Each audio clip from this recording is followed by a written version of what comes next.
오늘 하나님께서 저와 여러분에게 주시는 말씀은 야고보서 4장 13절에서 17절 말씀입니다. 한 절씩 교독하겠습니다. 들으라 너희 중에 말하기를 오늘이나 내일이나 우리가 어떤 도시에 가서 거기서 1년을 머물며 장사하여 이익을 보리라 하는 자들아, 내일 일을 너희가 알지 못하는도다. 너희 생명이 무엇이냐? 너희는 잠깐 보이다가 없어지는 안개니라.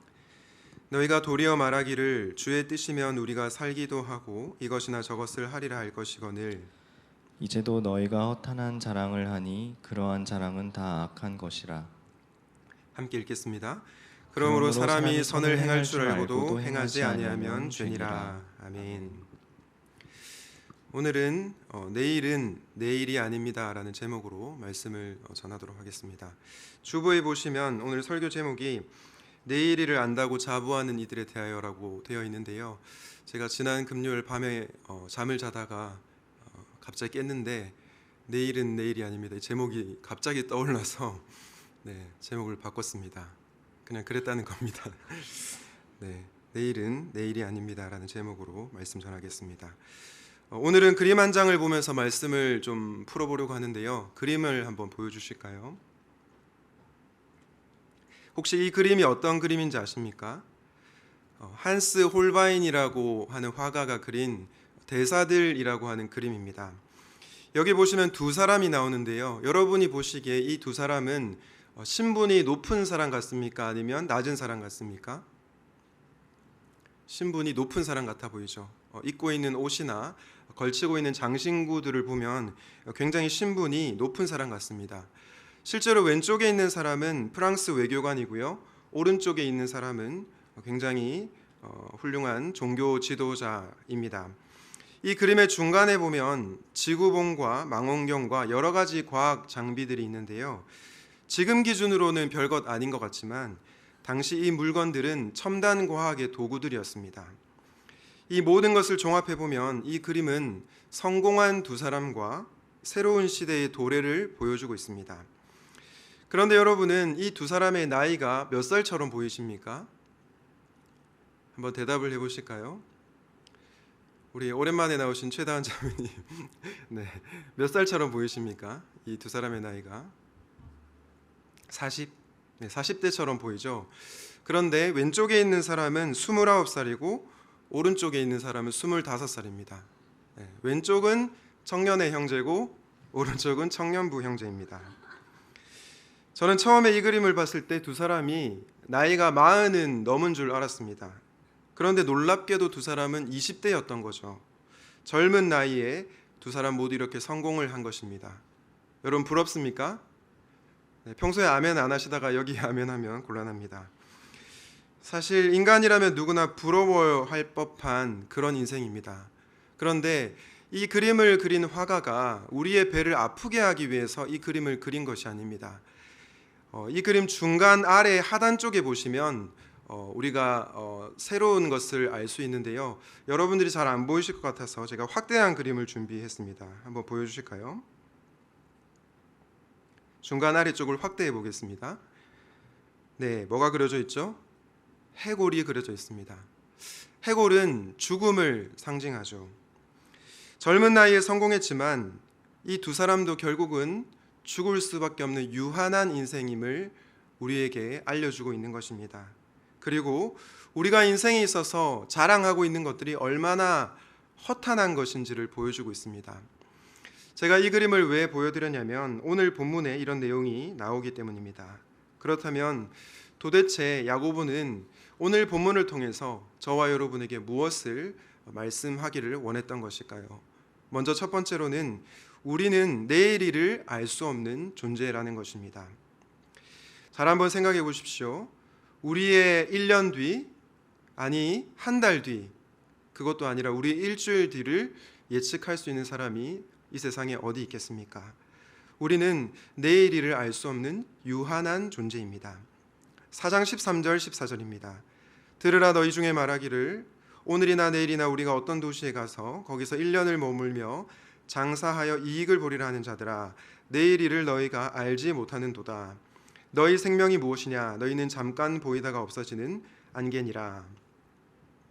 13절 말씀을 보시면 어떤 도시에 가서 1년간 계획을 세우고 장사를 하려고 하는, 이익을 보려고 하는 사업가가 등장합니다. 성경은 계획을 세우고 계획대로 최선을 다하는 삶에 대해서 결코 부정적으로 말하지 않습니다. 오히려 우리에게 근면하고 성실하게 일하라고 강조를 합니다. 그러므로 계획을 세우고 내일에 최선을 다하는 사람을 결코 나무라서는 안 될 것입니다. 가끔 교회 바깥 분들, 예수님을 안 믿는 분들 중에서 기독교인들을 비판하는 분들을 보게 되는데요. 주로 어떤 비판입니까? 기독교인들은 맨날 자기 일에 최선을 다하지 않으면서 하나님만 의지한다. 공부는 안 하고 기도만 하고 직장 일은 안 하고 수요 예배만 간다. 그런 비판들을 많이 하는 경우들이 있습니다. 저는 이런 비판이 우리가 들어야 할 굉장히 합리적인 비판이라고 생각합니다.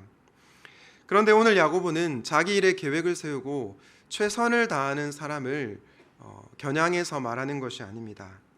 사업 계획을 세우고 열심히 최선을 다해서 일하는 것을 비판하는 것이 아니라 내일 일을 안다고 생각하는 사람들에 대해서 비판하고 있는 것입니다. 그래서 14절에서 내일 일을 너희가 알지 못하는도다 말씀하고 있는 것입니다. 14절에 너희는 잠깐 보이다가 없어지는 안개니라라고 하는데요. 이 안개라고 하는 단어는 이슬로도 번역될 수 있습니다. 무슨 뜻이냐면 우리의 인생이 이슬과 같이 그냥 슉 사라지는 유한한 인생이라는 것을 야고보는 말하고 싶은 것입니다. 이렇게 야고보는 인간의 유한성과 한계를 인정하며 살라고 우리에게 도전합니다. 저는 이 부분을 보면서 누가복음 12장의 어리석은 부자의 비유가 떠올랐는데요. 왜냐하면 이 어리석은 부자는 많은 돈을 갖고 있었지만 자기의 내일 일에 대해서 스스로 통제할 수 있다고 착각한 사람이었기 때문입니다. 우리 누가복음 12장 16절에서 20절을 보겠습니다. 또 비유로 그들에게 말하여 이르시되 한 부자가 그 밭에 소출이 풍성하매 심중에 생각하여 이르되 내가 곡식 쌓아둘 곳이 없으니 어찌할까 하고 또 이르되 내가 이렇게 하리라 내 곡간을 헐고 더 크게 짓고 내 모든 곡식과 물건을 거기 쌓아두리라. 또 내가 내 영혼에게 이르되 영혼아 여러 해 쓸 물건을 많이 쌓아두었으니 평안히 쉬고 먹고 마시고 즐거워하자 하리라 하되. 20절은 우리 같이 읽겠습니다. 시작. 하나님은 이르시되 어리석은 자여 오늘 밤에 내 영혼을 도로 찾으리니 그러면 내 준비한 것이 누구의 것이 되겠느냐 하셨으니. 여러분 누가복음 12장 16절에서 20절에 보면 반복되는 단어가 나오는데요. 바로 나라고 하는 단어입니다. 내가 곡간을 짓고 내가 더 크게 지어서 내 인생을 내가 알아서 하겠다라고 말을 하는데 하나님은 그런 이 자를 향해서 어리석은 자라고 얘기하고 있습니다. 여기서 어리석은 자라고 하는 것은 세상적인 지혜가 부족하다 혹은 셈에 능하지 않다 이런 뜻이 아닙니다. 성경이 어리석은 자여라고 했을 때는 하나님과 전혀 상관없이 살아가는 사람, 하나님을 내 인생의 주인으로 모시지 않고 내 인생의 주인을 나라고 생각하는 사람을 어리석은 자라고 말씀한다는 것입니다. 혹시 이 자리에 계신 여러분들은 어떻습니까? 나는 하나님을 믿는다고 말하지만 여러분의 내일을 내가 스스로 책임지고 컨트롤할 수 있다고 생각하진 않습니까? 내가 세운 계획대로만 하면 모든 것이 이렇게 착착착 진행될 것이라고 생각하진 않습니까? 하나님은 그런 교만한 마음을 내려놓으라고 말씀하십니다. 그리고 우리가 내일 일, 당장 한 치 앞도 알 수 없는 그런 존재임을 인정하며 살라고 우리에게 말씀하고 있습니다. 사실 제가 긴 인생을 산 것은 아니지만 44살의 인생을 살면서 깨닫게 되는 것은 정말로 한 치 앞도 우리의 내일을 알 수 없다는 것입니다. 그러므로 우리는 내일을 알 수 없는 존재임을 인정해야 하는 것입니다. 사랑하는 여러분, 혹시 이 자리에 학생들이 계시다면 여러분의 학업에 있어서 최선을 다하십시오. 혹시 이 자리에 취준생이 있다면 취업과 관련해서 구체적인 정보를 파악하고 최선을 다해서 취업을 준비하십시오. 여러분 가운데 사업하시는 분들이 있다면 꼼꼼하게 비교하고 확인한 다음에 사업을 그 누구보다 열심히 하십시오. 그러나 그 가운데서도 우리가 당장 내일 일을 알 수 없는 유한한 존재임을 기억하십시오. 최선을 다하지만 당장 한 치 앞도 내다볼 수 없는 유한한 인생을 인정하며 사시기를 주님의 이름으로 축복합니다. 오늘 야고보서를 통해서 하나님께서 저와 여러분에게 주시고자 하는 두 번째 메시지는 우리의 내일은 주님의 손에 달려 있다는 것입니다. 야고보서 4장 15절입니다. 너희가 도리어 말하기를 주의 뜻이면 우리가 살기도 하고 이것이나 저것을 하리라 할 것이거늘. 이 말씀을 공동번역 성경으로 보면 훨씬 더 이해하기 쉬운데요. 우리 공동번역 성경으로 같이 한번 읽어보겠습니다. 시작. 그러므로 당신들은 만일 주님께서 허락해 주신다면 우리는 살아가며 이런 일 저런 일을 해보겠다고 말해야 할 것입니다. 야고보가 뭐라고 얘기합니까? 주님께서 허락해 주시면 우리가 이런 일 저런 일을 할 수 있다라고 얘기를 합니다. 다르게 말해서 우리의 모든 삶이 주님의 손에 달려 있다는 것을 말씀해 주고 있습니다. 그런데 여러분, 저와 여러분의 모든 삶이 누군가의 손에 달려 있다는 말을 들으면 여러분들은 어떤 생각이 드십니까? 만약 여러분의 인생이 저의 손에 달려 있다고 말을 한다면 여러분들은 어떤 생각이 드시겠습니까? 불안하실까요? 아니면 신뢰가 될까요? 네, 아마 저 같은 인간에게 여러분의 인생이 달려 있다고 생각한다면 여러분의 마음은 불안하고 두려울 것입니다. 저 목사님이 세상을 과연 알까? 내 인생을 알까? 이런 두려운 마음이 들 것입니다. 그러나 여러분, 만약에 우리의 인생이 주님의 손에 달려 있다고 생각한다면 우리의 생각이 달라질 수 있습니다. 내 힘으로 도무지 감당할 수 없는 문제, 내일 일을 예측할 수 없는 그 사건 앞에서 우리의 모든 삶이 주님의 손에 달려 있다라는 생각을 하게 될 때 우리의 마음은 확실히 달라진다는 것입니다. 우리 누가복음 12장 6절과 7절 말씀을 다시 보겠습니다. 참새 5마리가 두 아사리온에 팔리는 것이 아니냐. 그러나 하나님 앞에는 그 하나도 잊어버리시는 바 되지 아니하는도다. 7절 말씀 같이 읽겠습니다. 시작. 너희에게는 심지어 머리털까지도 다 세신 바 되었나니 두려워하지 말라. 너희는 많은 참새보다 더 귀하니라. 하나님은 어떤 분이십니까? 우리를 잊어버리지 아니하시는 분이십니다. 그리고 저와 여러분의 머리털 하나하나까지 다 세시는 분이십니다. 그래서 그 주님께서 여러분을 향해서 두려워 말라. 네 인생을 내가 책임지겠다라고 말씀하는 것입니다. 제가 유학 시절에 나의 삶이, 우리의 삶이 정말로 주님의 손에 이렇게 달려 있다는 것을 간접적으로 경험한 사건이 있었습니다. 제가 살았던 지역은 범죄라고는 전혀 일어날 것 같지 않는, 범죄 도시와는 전혀 상관이 없는 매우 평온하고 아늑한 그런 시골 지역이었습니다. 그런데 한 번은 정신이 좀 이상해진 한 청년이 그 배트맨 다크나이트 시리즈 아시죠? 그 영화가 이렇게 상영했던 그 시절에 그 영화관에 들어가서 총기로 사람들을 쐈습니다. 총기 난사 사건이 일어났는데요. 그 당시에 14명이 숨지고 50명이 다치는 그런 끔찍한 일이 벌어졌습니다. 당시 저와 함께 신학교를 다니던 친구가 자기 친구에 관한 얘기해 줬는데요. 제 친구와 같은 교회에 다니는 한 친구가 있었다고 합니다. 그런데 그 친구가 그 당시에 그 영화관에 있었던 거죠. 그런데 총을 쐈는데 그 사람의 머리에 맞았다고 합니다. 여러분, 그 친구 어떻게 되었겠습니까? 아마도 여러분들 다들 죽었을 거라고 생각하실 겁니다. 그런데 놀랍게도 그 친구가 죽지 않고 살아났습니다. 알고 보니까 그 친구 머리에 작은 관 같은 것이 박혀 있었는데 총알이 그 관을 뚫고 지나갔던 것입니다. 그래서 이 친구가 그 주일에 자신을 살려주신 하나님께 감사하다고 고백을 했다고 합니다.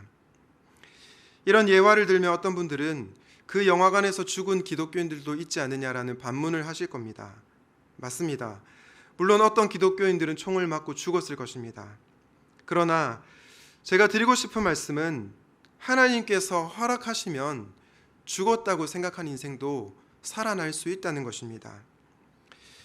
우리의 힘으로는 도무지 해결할 수 없는 문제라고 생각하는데 하나님께서 허락하시면 우리가 이런 일도 할 수 있고 저런 일도 할 수 있다는 것을 말씀드리려는 것입니다. 거듭 말씀드리지만 여러분, 최선을 다해서 인생을 살아가십시오. 그러나 우리의 모든 삶이 늘 주님의 손에 달려 있다는 것을 꼭 잊지 마시기 바랍니다. 그래야 우리의 마음 가운데 평안이 찾아오고요, 하늘의 위로를 경험할 수 있습니다. 사실 우리의 내일이 주님의 손에 달려 있다고 고백하는 사람들만이 우리의 인생에서 최선을 다해 살아갈 수 있습니다. 왜냐?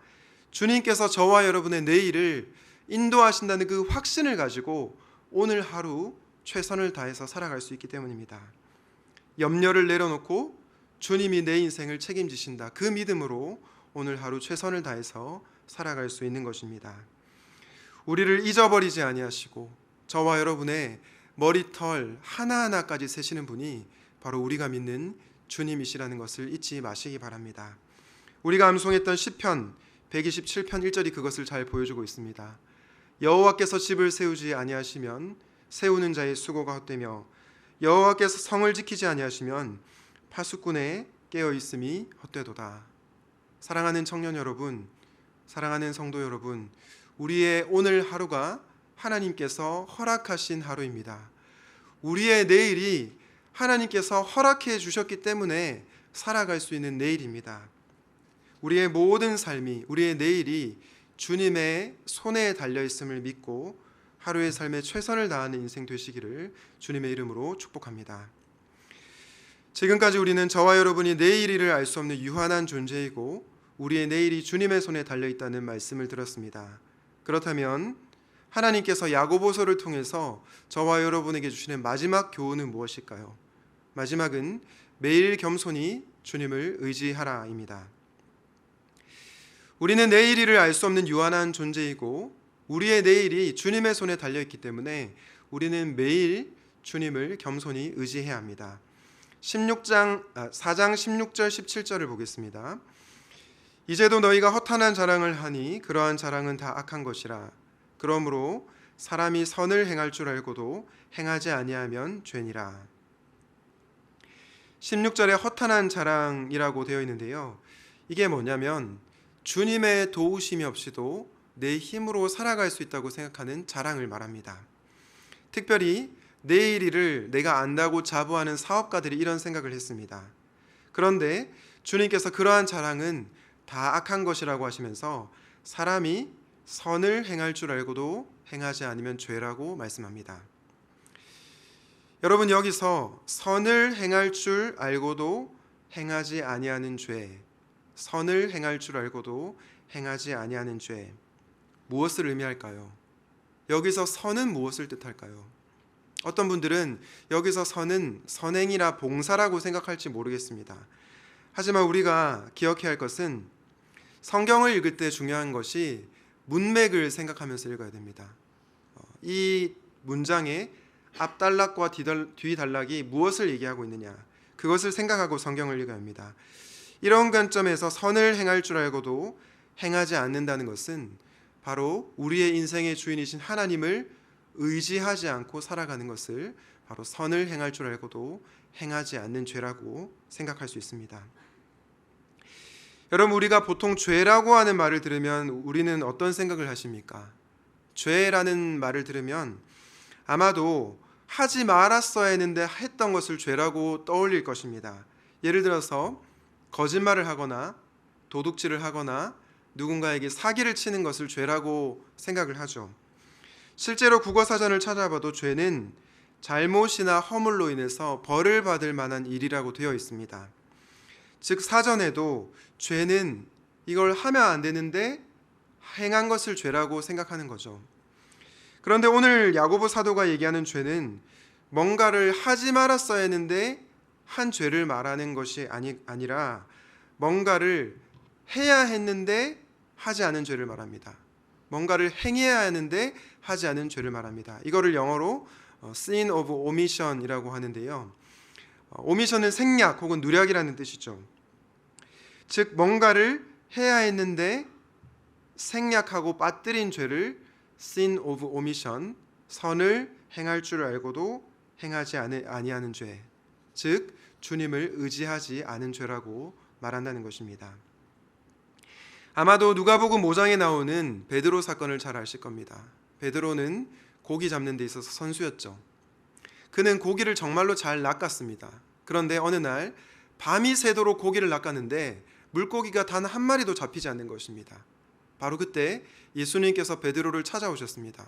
그리고 베드로에게 저기 깊은 데로 가서 그물을 던져라라고 우리 주님께서 말씀하셨습니다. 베드로는 반신반의했지만 주님, 말씀에 의지하여 내가 그물을 내리겠습니다. 이렇게 순종하고 깊은 데로 가서 그물을 내렸습니다. 그때 어떤 일이 벌어졌습니까? 그물이 찢어질 정도로 정말로 많은 물고기가 잡혔습니다. 여러분, 만약에 여러분이 이런 상황을 경험하신다면 여러분은 주님께 뭐라고 대답하시겠습니까? 제가 예전에 청년의 한 지체와 이 본문으로 성경 공부를 했는데 그 청년에게 물었습니다. 만약에 너가 이런 상황을 경험한다면 주님께 뭐라고 얘기하겠느냐? 그 친구가 이렇게 대답하더라고요. 주님, 저랑 동업하시죠. 당연히 그렇게 했죠. 주님 말씀대로 했더니 물고기가 그물이 찢어질 정도로 많이 잡혔으니까 주님, 이제부터 저랑 사업을 같이 하셔야 되겠습니다. 이렇게 말을 하는 것이 당연합니다. 그런데 이상하게도 베드로는 누가복음 5장 8절에서 이렇게 고백합니다. 시몬 베드로가 이를 보고 예수의 무릎 아래에 엎드려 이르되 주여 나를 떠나소서 나는 죄인이로소이다. 여러분, 이해가 되십니까?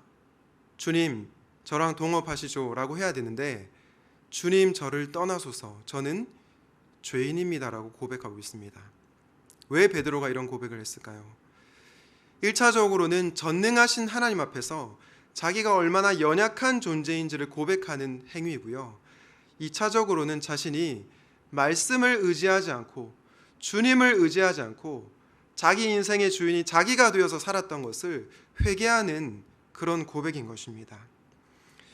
예수님을 안 믿는 분들은 제가 지금 무슨 소리를 하는 건가 이해가 안 되실 수 있을 것입니다.